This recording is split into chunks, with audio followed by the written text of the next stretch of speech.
ಕಾಂಗ್ರೆಸ್ ಸರ್ಕಾರ ಗ್ಯಾರಂಟಿ ಹೆಸರಿನಲ್ಲಿ ಜನರಿಗೆ ಸುಳ್ಳು ಹೇಳಿ ಅಧಿಕಾರಕ್ಕೆ ಬಂದು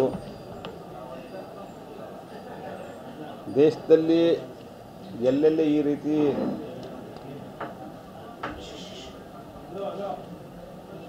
ಸುಳ್ಳು ಗ್ಯಾರಂಟಿಗಳನ್ನು ಕೊಟ್ಟಿತ್ತಲ್ಲಿ ಎಲ್ಲ ಕಡೆ ಇವತ್ತದು ಎಕ್ಸ್ಪೋಸ್ ಆಗ್ತಾ ಇದೆ. ನಾನು ಕರ್ನಾಟಕದ ಬಗ್ಗೆ ಫಸ್ಟ್ ನಿಮ್ಮ ಗಮನಕ್ಕೆ ತರೋದಾದ್ರೆ,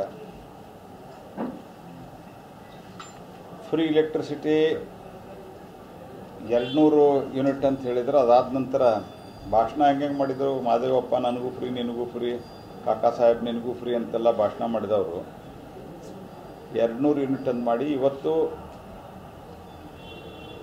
ಅವ್ರದ್ದು ಲಿಮಿಟ್ಗಿಂತ ಜಾಸ್ತಿ ಅವರು ವಿದ್ಯುತ್ತನ್ನು ಬಳಸಿದರೆ ಅವರೆಲ್ಲರಿಗೂ ಇವತ್ತು ಪರ್ ಯೂನಿಟ್ ಕಾಸ್ಟು ಜಾಸ್ತಿ ಇದೆ. 4 ರೂಪಾಯಿದಿಂದ 7 ರೂಪಾಯಿನೂ ಆಗಿದೆ. ಅದಾದ ನಂತರ ಹಾಲಿನ ದರ ಜಾಸ್ತಿ ಮಾಡಿದರು, ಡೀಸೆಲ್ ಪೆಟ್ರೋಲ್ಗೆ ಟ್ಯಾಕ್ಸನ್ನು ಅಂದರೆ ಸ್ಟೇಟ್ ವ್ಯಾಟನ್ನು, ಡೀಸೆಲ್ ಪೆಟ್ರೋಲು ಇವತ್ತಿನವರೆಗೆ GST ಒಳಗಿಲ್ಲ, ಅದಕ್ಕೆ ಹೆಚ್ಚಿನ ಹೊರೆಯನ್ನು ಟ್ಯಾಕ್ಸನ್ನು ಹಾಕೋ ಕೆಲಸ ಮಾಡಿದೆ. ಸೆಸ್ ಸೆಸ್ ಹಾಕಿದ್ರು, ವ್ಯಾಲ್ಯೂ ಆಡೆಡ್ ಟ್ಯಾಕ್ಸ್ ಹಾಕಿದ್ದಾರೆ, ಅದನ್ನು ಇನ್ಕ್ರೀಸ್ ಮಾಡಿದ್ರು. ಆಸ್ತಿ ರಿಜಿಸ್ಟ್ರೇಷನ್ನದ್ದು ದರ ಏರಿಸಿದ್ರು, ಮದ್ಯದ ದರ ಏರಿಸಿದ್ರು. ಈಗ ಹಾಲಿನ ದರನೂ ಏರಿಸಿದ್ರು. ಈಗ ಮಧ್ಯೆ KSRTCಯ 15% ದರವನ್ನು ಜಾಸ್ತಿ ಮಾಡಲಿಕ್ಕೆ ಹೊರಟಿದ್ದಾರೆ.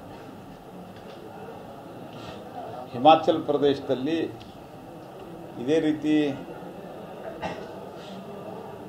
ಗ್ಯಾರಂಟಿ ಕೊಟ್ಟಂಥ ಕಾಂಗ್ರೆಸ್ ಪಾರ್ಟಿ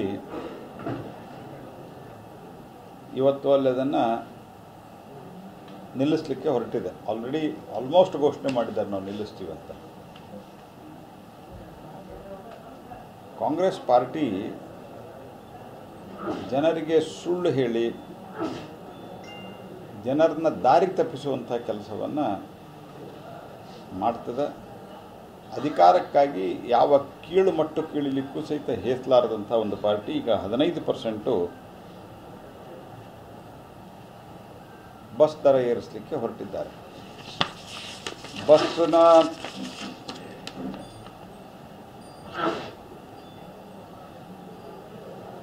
ಈಗಾಗಲೇ KSRTC ಸ್ಥಿತಿ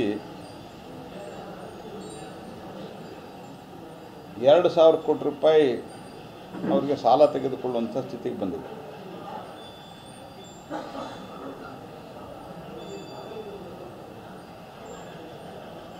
ಮತ್ತು ಸುಳ್ಳು ಹೇಳ್ತಾರೆ. ಎಷ್ಟು ನಿರ್ಲಜ್ಜಿದ್ದಾರೆ ಅಂತಂದ್ರೆ, ಸಾರ್ವಜನಿಕ ಬದುಕಿನಲ್ಲಿ, ಪಬ್ಲಿಕ್ ಲೈಫ್ದಲ್ಲಿ, ಪೊಲಿಟಿಕಲ್ ಲೈಫ್ದಲ್ಲಿ ಜನ ಪೊಲಿಟಿಕಲ್ ಲೀಡರ್ಸನ್ನು ಇವರ ಕಾರಣದಿಂದ ಏನು ಬೇಕಾದ್ದು ಸುಳ್ಳು ಹೇಳ್ತಾರೆ ಇವರು ಅನ್ನುವಂಥದ್ದು ಒಂದು ಪರಿಸ್ಥಿತಿ ನಿರ್ಮಾಣ ಆಗಿದೆ.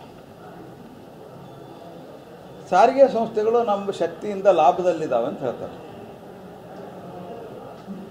ಲಾಭದಲ್ಲಿದ್ದರೆ ಸಾಲ ಯಾಕೆ ತೊಗೊಳಕ್ಕೆ ಹೊರಟಿದ್ದಾರೆ? ಅವರಿಗೆ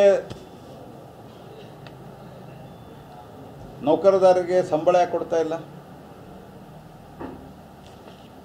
ಅವ್ರಿಗೆ ಸಾಲ ತಗೊಳ್ಳಿಕ್ಕೆ ಸಲಹೆ ಕೊಟ್ಟಿದ್ವಿ, ಅವರು ಸಾಲ ತಗೊಳ್ಳಿಕ್ಕೆ ತಯಾರಾಗಿದ್ದಾರೆ. ಅವರಿಗೆ ರಿಯಂಬರ್ಸ್ಮೆಂಟ್ ಆಗ್ತಾ ಇಲ್ಲ. ಇವರೇನು ಫ್ರೀ ಓಡಿಸ್ತಾರ ಅದು ವಾಪಸ್ ರಾಜ್ಯ ಸರ್ಕಾರ ಅವ್ರಿಗೆ ದುಡ್ಡು ಕೊಡ್ಬೇಕು, ಅದು ಕೊಡ್ತಾ ಇಲ್ಲ. ಯಾಕಂದ್ರೆ ರಾಜ್ಯ ಸರ್ಕಾರ ಕಡೆ ದುಡ್ಡಿಲ್ಲ, ದಿವಾಳಿ ಎದ್ದದು ರಾಜ್ಯ ಸರ್ಕಾರ. ಹೀಗಾಗಿ ಇವತ್ತು 15% ಏರಿಸಿ ಅಂದರೆ ಲೆಕ್ಕ ಹೆಂಗೆ ನೋಡ್ರಿ, ಉಳಿದವ್ರ ಕಡೆಯಿಂದ ಜಾಸ್ತಿ ತೊಗೊಳ್ತಾ ಹೋಗೋದೀಗ. ಹಾಲ್ದಲ್ಲಿ ಜಾಸ್ತಿ, ವಿದ್ಯುತ್ತಲ್ಲಿ ಜಾಸ್ತಿ, ಮದ್ಯದಲ್ಲಿ ಜಾಸ್ತಿ, ಆಮೇಲಿಂದ ರಿಜಿಸ್ಟ್ರೇಷನ್ ಚಾರ್ಜಸ್ ಜಾಸ್ತಿ, ಈ ರೀತಿ ಎಲ್ಲ ಜಾಸ್ತಿ ಮಾಡಿ ಮಾಡಿ ಮಾಡಿ ಮಾಡಿ ಈಗ ಇದನ್ನು ಜಾಸ್ತಿ ಮಾಡಿ ಮಧ್ಯಾಹ್ನಕ್ಕೆ ಫ್ರೀ ಕೊಡ್ತೀವಿ ಅಂತ ಹೇಳೋದು. ಪೆಟ್ರೋಲ್ ಡೀಸೆಲ್ ಜಾಸ್ತಿ. ಇವರು ಎಷ್ಟನ್ನು ಕಲೆಕ್ಟ್ ಮಾಡ್ತಾ ಇದ್ದಾರಲ್ಲ ಅದರ 10% ಈ 2000ದಿಂದ 2,000 ರೂಪಾಯಿ ಕೊಡೋದು ಮತ್ತು ಇತ್ಯಾದಿಯಲ್ಲಿ ಇವನ್ 10% ವಿಲ್ ನಾಟ್ ಬಿ ಕೋಟ್. ಜಾಸ್ತಿನೇ ದುಡ್ಡು ಖರ್ಚು ಮಾಡ್ತಾರೆ. ಆದರೆ ಭ್ರಷ್ಟಾಚಾರ ದುರಾಡಳಿತದ ಕಾರಣದಿಂದ ಒಂದು